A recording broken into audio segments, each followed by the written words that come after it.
Vous avez du mal à vous aimer? Vous vous tolérez parce que vous n'avez pas trop le choix? Bienvenue et merci d'écouter ce nouvel épisode du podcast Le bonheur me va si bien. Comment trouver le bonheur si vous ne vous supportez pas? En général, il y a quelqu'un qui vous crispe, que vous n'appréciez pas, vous l'évitez. Or là, clairement, c'est impossible. Et là, vous vous rendez bien compte que vous ne pouvez pas continuer comme ça. Vraiment, réfléchissez-y 2 secondes. C'est le sujet de l'épisode du jour. L'acceptation de soi et le fait de consentir à apprécier toutes les facettes de sa personnalité. Oui, oui, toutes. Vous n'êtes pas obligé de vous aimer à la folie. On n'en est pas là.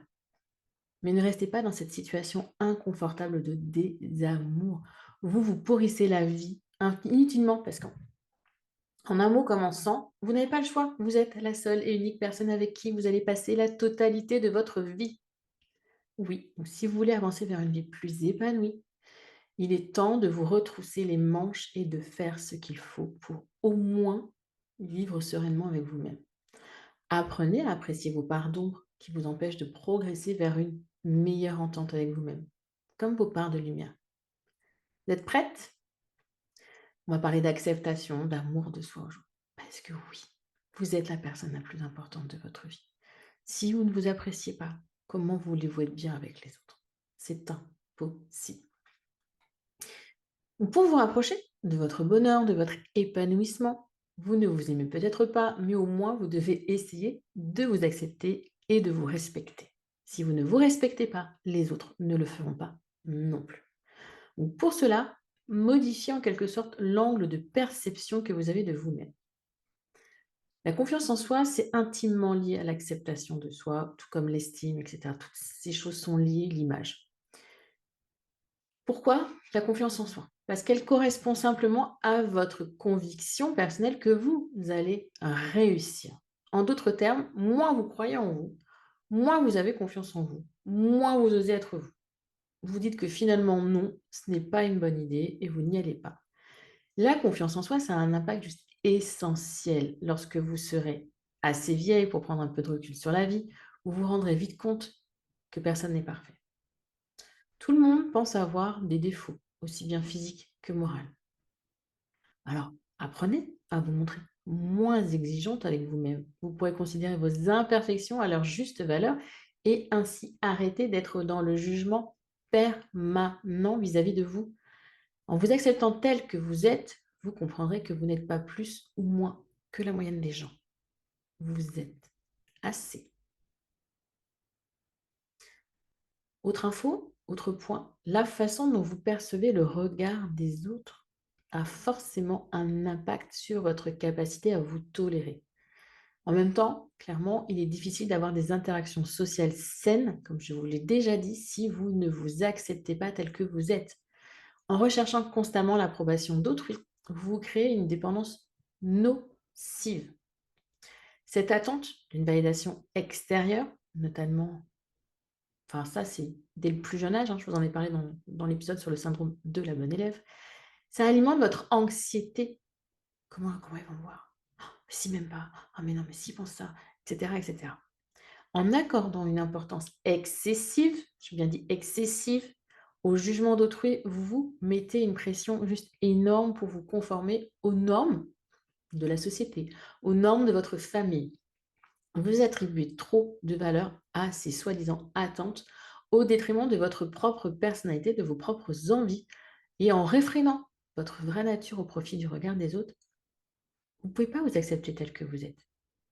Vous savez, vous êtes, c'est un mensonge. Ce n'est pas vous. C'est comme quand dans une relation amoureuse, au début, voilà, je vais faire comme ça, je vais dire oui à tout, je vais dire oui à tout, je vais dire oui, oui, oui, oui, oui. Puis au final, le couple avance et le couple ne peut pas tenir, puisque de toute façon, la base n'était pas la réalité.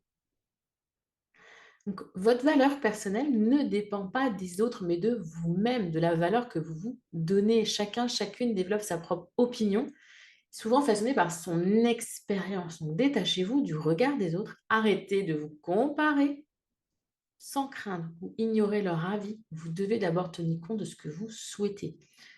Ce regard des autres, c'est l'excessif qui pose problème. Bien évidemment qu'on peut demander un avis à quelqu'un de confiance.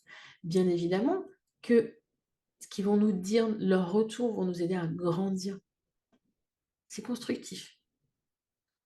À partir du moment où ça pose problème, c'est où ça ne l'est plus pour vous. Donc, faites-vous confiance et restez fidèle à vos valeurs, à vos idées, même si elles se révèlent différentes, voire, comme diraient certains, originales. Ça n'a jamais tué personne. Cultivez une relation saine avec vous-même sans vous laisser dicter votre conduite. L'acceptation de soi vous permet de vous détacher du jugement des autres. Oui, et ce n'est pas un mal.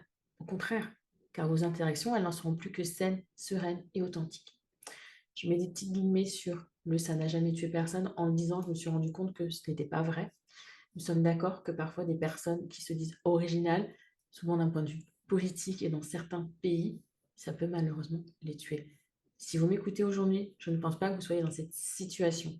Donc justement, prenez conscience de la liberté que vous avez de pouvoir exprimer vos envies, vos opinions, vos idées, sans craindre plus qu'entre guillemets le jugement ou une remarque.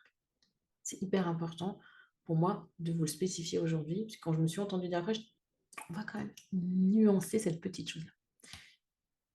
Est-ce que l'acceptation, si on en revient au sujet du jour, l'acceptation de soi, ça passe par une certaine indulgence vis-à-vis de vos défauts et autres imperfections. Si vous ne tolérez pas votre vraie personnalité, vous ne pouvez pas être authentique. Et cette attitude, elle est similaire à un mensonge, ça provoque un stress inutile, parce qu'en fait, vous êtes toujours bridé, vous n'êtes jamais vous. Et puis, bah, si les autres font pareil, au final, les relations, il y a rien en fait. Les relations, c'est du fake, c'est du faux, parce qu'on fait chacun comme si on doit être comme ça, et cetera. Mais au final, elle est où la vraie il est où la vraie relation? Elle n'est pas là. Alors, arrêtez de jouer un rôle qui ne vous convient pas. Soyez sincère avec vous-même et avec les autres. Vous contribuerez ainsi à une entente beaucoup plus bienveillante avec vous-même et davantage de sérénité. Parce qu'en fait, on refoule une partie de nous-mêmes. Donc, c'est une énergie qui va à l'intérieur de nous qui est hyper destructrice. Imaginez consacrer cette énergie refoulée à exprimer votre véritable nature, vos véritables envies, à développer votre confiance en vous. Ça changera tout, d'accord? Vous vous montrez, voilà, ce sera beaucoup plus d'honnêteté et de fluidité envers vous et envers les autres. Comme le disait Oscar Wilde, soyez vous-même, tous les autres sont déjà pris. Puis en calquant votre conduite sur ce que l'on attend de vous. Je viens de vous le dire, vous manquez d'authenticité, mais surtout, vous risquez de bafouer vos propres valeurs. Ces trucs qui sont hyper fondamentaux pour nous, qui sont ancrés en nous, qu'on n'est plus aligné avec notre valeur, nature profonde. On se sent mal, on perd confiance en soi, ces sentiments de... Vous savez, il y a une crispation, on a mal au dos, on a mal à la tête, on a mal au ventre, on n'est pas au bon endroit, on n'est pas avec les bonnes personnes, il y a quelque chose qui ne va pas. Le développement personnel, ce n'est pas que la confiance en soi. C'est pas que les émotions. Ça enveloppe en fait la quête d'un bien-être global, émotionnel, sentimental, tout psychologique, tout ce que vous voulez à travers une meilleure connaissance de soi-même. Et l'acceptation de soi, pour moi, ça en représente l'une des étapes essentielles. Cela implique d'être en accord avec vos valeurs et votre personnalité. Lorsque vous agissez en cohérence avec vos valeurs, vous vivez juste une existence en adéquation avec ce qui est important pour vous. Vous vous sentez alors plus épanoui, aligné, en harmonie, en cohérence. En vous dissimulant derrière des masques, derrière des choses, parce que vous ne vous acceptez pas tel que vous êtes. Comment voulez-vous réussir à trouver votre alignement, votre équilibre de vie, votre cohérence? Puisque vous voyez la face tous les jours, vous n'êtes pas vraiment vous parce qu'il y a ci qui vous déplaît, parce qu'il y a autre chose. Alors, soyez plus indulgente avec vous-même. Acceptez de ne pas être parfaite, pas parfaite. Perfection, parfaite, ouais, un peu diabète. Personne ne l'est. Vraiment. Je sais que les réseaux sociaux aujourd'hui, ça joue vraiment à l'encontre de ce que je vous dis parce qu'on voit les choses. Mais moi, en story, dans les posts, vous voyez toujours des choses positives. Mais vous voyez quoi de mon temps? 1%? Et encore, rien. Tout le reste, vous ne le voyez pas. Vous ne percevez que ce que vous voulez que l'on vous montre. Et si on oublie les réseaux sociaux, c'est la même chose. Dans le cadre professionnel, à l'école, vous ne voyez des autres que ce qu'ils voulaient qu'ils vous montrent. Donc oui, soyez plus indulgente avec vous-même, acceptez de ne pas être parfaite. Personne ne l'est et de toute façon, l'autocritique permanente ne va pas vous aider à progresser vers votre idéal. C'est pas possible. Et de toute façon, que vous soyez désagréable avec vous-même ne va pas transformer non plus votre échec en réussite. Ça ne changera pas. Ça va plutôt être grâce aux encouragements que vous allez évoluer. Donc, au lieu de passer la soirée à ruminer l'événement, à vous descendre en flammes, ayez une réflexion plus constructive. Cela ne vous permettra pas d'effacer l'expérience, d'effacer les émotions négatives, mais au moins vous saurez comment agir pour que cela ne se reproduise plus ou pour en changer si vous en avez le contrôle des conséquences. Soyez en colère contre vous-même si cela peut vous aider à faire baisser la pression. Montrez ensuite une certaine bienveillance. Analysez la situation en listant les points positifs et négatifs. Comprenez et acceptez vos erreurs. Ce qui est fait est fait. Je sais que des fois c'est hyper difficile, qu'on s'en veut, oh là là, on est frustré, on est agacé, bref. Top. Mais ça ne changera pas. Mettez toutes les chances de votre côté en vous préparant au mieux à affronter ce genre de circonstances à l'avenir. Grandissez grâce à vos échecs, tirez-en des leçons pour vous abstenir de les reproduire. Et encore, nous sommes des humains et non des robots. Donc on peut même les reproduire, ça peut arriver aussi. On a le droit, c'est OK. Voyez vos erreurs, vos échecs comme des opportunités d'apprendre et de vous améliorer. Je sais que c'est pas facile parce que la vie nous réserve parfois de drôles de surprises. Mais cette façon d'appréhender le monde, les obstacles, elle va vraiment vous permettre de les surmonter aussi plus facilement.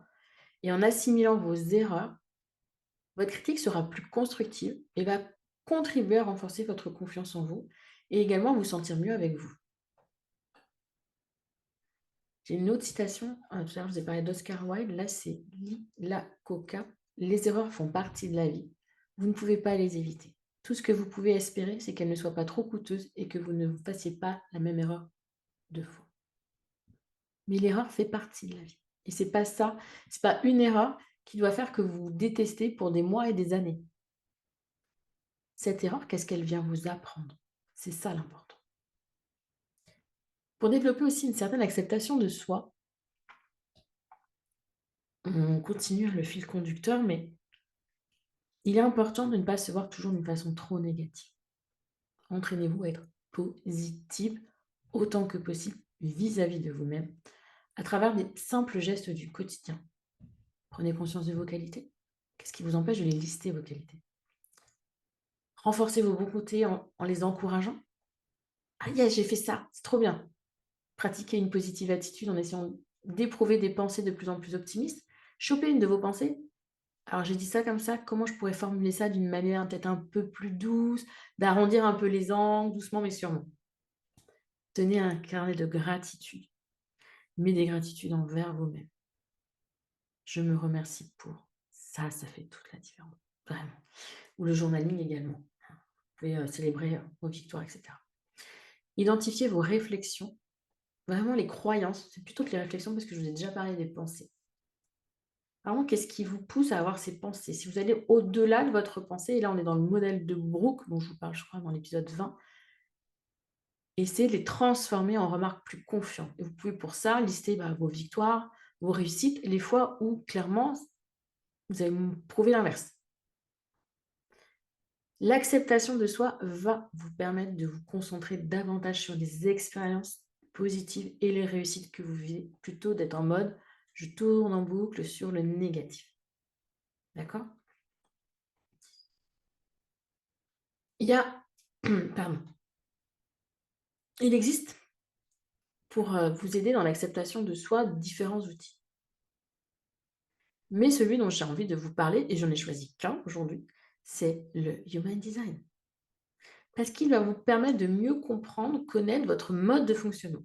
Et c'est une part du travail, car comprendre un mécanisme permet de plus facilement l'assimiler. Et ça va juste vous dire, comme toutes les créatrices qui découvrent leur Human Design, pour celles qui ont choisi l'option, ah mais ça fait un bien fou en fait, je suis normale, en fait c'est moi, je suis pas différente, je suis moi. Donc quand vous comprenez que bah, votre façon de penser, de faire, d'être, d'agir, c'est pas une différence, c'est juste vous, parce qu'on se compare toujours aux autres, on voit toujours les autres, on voit les mécaniques. «Ah ouais, mais moi je réagis pas comme ça. Ah, je suis trop sensible. Ah là là, moi j'ai peur de ci. Ah, je suis fatiguée là». Mais c'est ancré en vous, vous pouvez pas le changer. Et ça, votre design humain, il vient vous le dire, il vient vous expliquer. En fonction de votre profil et cetera, vous allez mieux appréhender vos réactions et vous serez plus aligné avec vos prises de décision. Et honnêtement, pour l'avoir vécu, vous serez hyper surprise par la véracité des correspondances. Mais bref, à découvrir. C'est une compréhension de vous qui est rassurante et qui vous aidera mais à mieux vous accepter. C'est un point énorme parce que oui, je suis comme ça. Je suis comme ça en fait. C'est moi. Pourquoi je veux me changer? C'est marqué là, c'est écrit noir sur blanc. La personne qui m'a fait ma lecture de design humain, elle ne me connaissait pas, pourtant elle m'a décrite. Alors pourquoi je voudrais changer alors que c'est foncièrement moi? Non. Et ça, c'est le premier pas vers l'acceptation de soi, se connaître, vraiment. Et non pas se connaître à travers le regard des autres. Ok. Enfin, j'aimerais vous parler du changement. Parce que les éléments que vous n'aimez pas chez vous, mais que vous ne pouvez pas changer, ils sont considérés comme des défauts. Parfois, ils viennent de votre histoire personnelle, de vos croyances, de situations que vous avez vécues et qui vous ont proprement, enfin, pas proprement, profondément marqué. Aussi, votre réaction, enfin, plutôt, ça vous a créé une réaction de protection contre ces blessures. Il y a certaines choses, des fois, ce sont des automatismes de défense. Je souris, là, vous ne me voyez pas, parce que pour celles qui m'écoutent, vous ne me voyez pas. Et je repense à une créatrice qui a terminé son accompagnement il n'y a pas longtemps, et justement, où je lui parlais de ce mécanisme d'autodéfense, en disant, je vais dire oui, je vais être OK, on va faire ça comme ça, parce qu'elle avait la peur d'être abandonnée, la peur d'être rejetée. Donc, elle n'était pas vraiment elle, parce qu'elle se protégeait de sa blessure de rejet. Le développement personnel, il vous aide à évoluer à travers une meilleure connaissance de vous-même. C'est pas simple, on est OK, bien sûr que c'est pas simple et ça demande du courage pour au final parfois se transformer soi en profondeur. Peut-être que vous ne nous appréciez pas particulièrement, c'est un fait. Mais ne restez pas bloqué comme ça dans votre vie pour autant. Apprenez à décortiquer. Arrêtez d'être en lutte avec vous-même et essayez de comprendre, de constater de manière neutre le problème. Il y a des choses peut-être que vous pouvez changer. Changez-les, passez à l'action. Pourquoi je vous dis ça? Souvent, quand je parle de transformation, de changement, je sais qu'il y en a beaucoup d'entre vous qui ont peur de ça, dire: «Ah ouais, mais si je commence un coaching, si je commence ça va changer ça? Est-ce que ça va pas jouer sur, ma vie de couple, ma vie de famille? Je vais changer, les autres vont me rejeter, ou je vais plus vouloir de ça». Et vous allez pas changer, vous allez juste devenir vous-même. Qu'est-ce qui vaut mieux? Continuer une vie où vous êtes une autre, où vous faites semblant d'être pour plaire aux autres, ou une vie où vous êtes pleinement vous et où les autres vous aiment pour celle que vous êtes? Parce que parfois dans la vie, quand on est en couple depuis longtemps et cetera, et ben, au début, on est plus ou moins tel que l'on veut. Puis après, par peur de perdre l'autre, on va peut-être un peu moins l'être parce qu'on va dire: «Mais tiens». Donc apprenez à décortiquer un petit peu tout cela. Puis vous n'êtes pas noir ou blanc. Je ne suis pas pessimiste ou optimiste, gentille ou méchante. Faites l'exercice de l'échelle des qualités. Un exercice qui est assez simple. Vous allez analyser objectivement vos défauts et vos qualités, toutes. Vous les listez de manière hyper objective. Puis, sur une échelle de 1 à 5, estimez si ce défaut, enfin, par exemple, si je prends optimiste ou pessimiste, où est-ce que je me situe entre les deux? 5, bon, je suis vraiment pessimiste. Voilà. Peut-être qu'en fait, je suis à 3. Ah, je suis peut-être pas si pessimiste que ça, en fait. Parce qu'entre le noir ou le blanc, comme je le dis souvent en rigolant, il y a 50 nuances de gris. D'accord? C'est pas je suis comme ça, je suis comme ça. Et puis demain, vous refaites le même exercice, il sera différent parce que vous aurez une autre perception de vous demain. Et c'est aussi OK. Donc, apprenez à un petit peu alléger cette dichotomie-là de je suis tout noir, je suis tout blanc, je suis mauvaise, je suis gentille, j'ai pas d'humour, j'ai de l'humour, je suis pas sympathique, je suis sympathique. Enfin bref. Essayez de faire cet exercice de l'échec. C'est un exercice que je trouve hyper puissant pour travailler l'acceptation de soi. Petit cadeau pour vous dans cet épisode. Qualité, défaut. Parfois, il y a des défauts. C'est un aspect immuable de votre personnalité. On ne peut pas le modifier. On va lâcher prise. On va l'accepter et c'est comme ça. Mais par contre, à côté de ça, j'ai peut-être plein d'autres choses qui vont venir le nuancer. Ou alors, il y a un petit défaut sur lequel peut-être je ne me trouve pas assez communicante, je trouve que je ne vais pas assez vers les autres. Je vais peut-être pouvoir me challenger pour aller là-dessus et passer à l'action. D'accord? Et je vous donne un exemple hyper parlant de cette perception de soi. C'est le corps. Le corps, on le juge depuis des années selon les dictats de la mode et de la beauté extérieure. Okay. Mais votre corps, il a un mode de fonctionnement qui est juste magique. Ce n'est pas juste l'apparence physique. À l'intérieur, vous avez des organes, vous avez de la respiration, vous avez un cerveau. C'est une machine hyper méga sophistiquée. Remerciez-le de respirer sans même que vous y pensiez, de faire circuler le sang. Vous voyez, là, je bouge les mains, je suis assise. Et ça, c'est mon corps qui me permet tout ça. Merci, mon corps. Même si, oui, j'ai des choses que j'aime pas trop chez moi. Et c'est pareil. Vous ne trouvez peut-être pas, voilà. Peut-être pas joli, peut-être pas si, mais quels sont les éléments que vous aimez chez vous? Faites le focus là-dessus. Et peut-être qu'à travers un conseil en images, à travers un peu plus de sport, vous pourrez travailler d'autres aspects qui vous plaisent moins. Bon, vos pieds, si vous ne les aimez pas, vous aurez du mal à les changer avec un régime. On est OK. Mais si vous n'aimez pas vos pieds, eh ben, peut-être que vous préférez vos chevilles, vos mollets ou vos genoux. Essayez de voir l'ensemble de la chose. Et vos pieds vous aident à marcher tous les jours. Donc, vous n'aimez peut-être pas l'aspect physique, mais en tout cas, ils sont là. Machine très sophistiquée. Je pense qu'il n'y a rien de plus sophistiqué au monde que le corps humain. Donc, on le remercie et on a changé sa perception. On n'a pas changé soi, on change son angle de vue. Vous voyez là une différence? Le changement, il peut venir de soi, mais il peut parfois aussi venir juste que j'ai changé, j'ai pris de la hauteur, comme je vous l'ai dit dès le départ.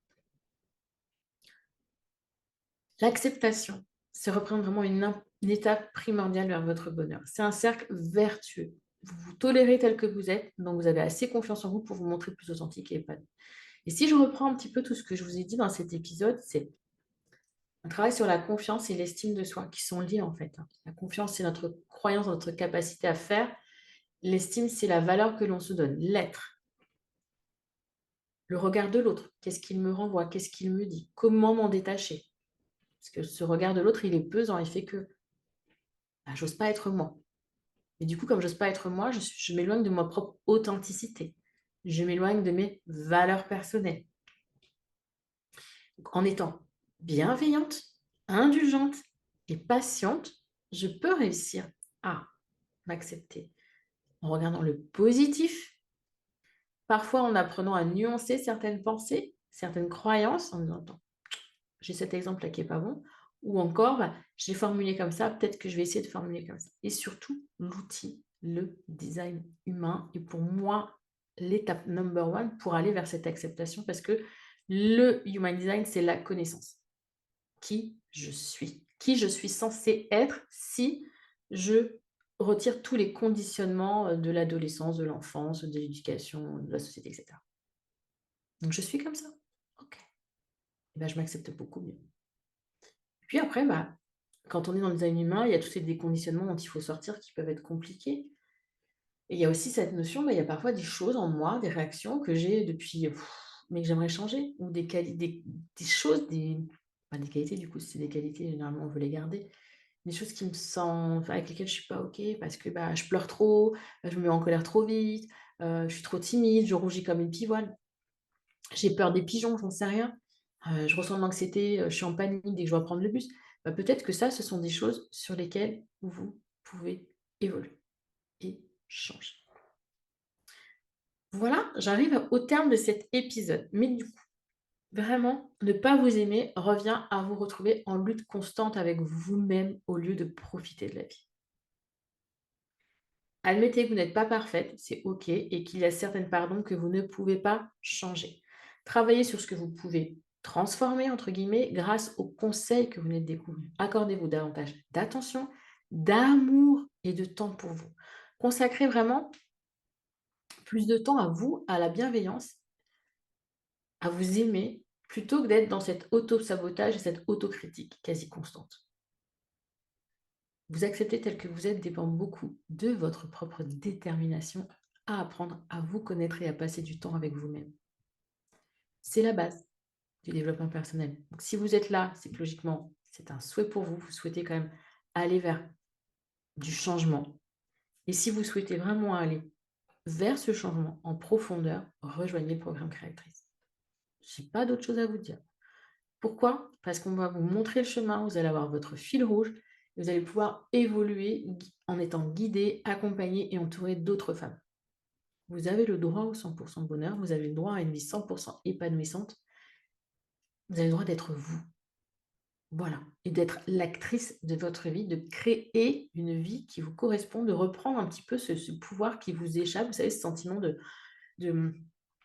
c'est pas forcément subir sa vie, même si je sais que certains d'entre vous, c'est le cas, c'est de suivre le flot, de suivre le fil et de dire: «Mais je ne sais même plus pourquoi j'en suis là, voilà». Non, stop!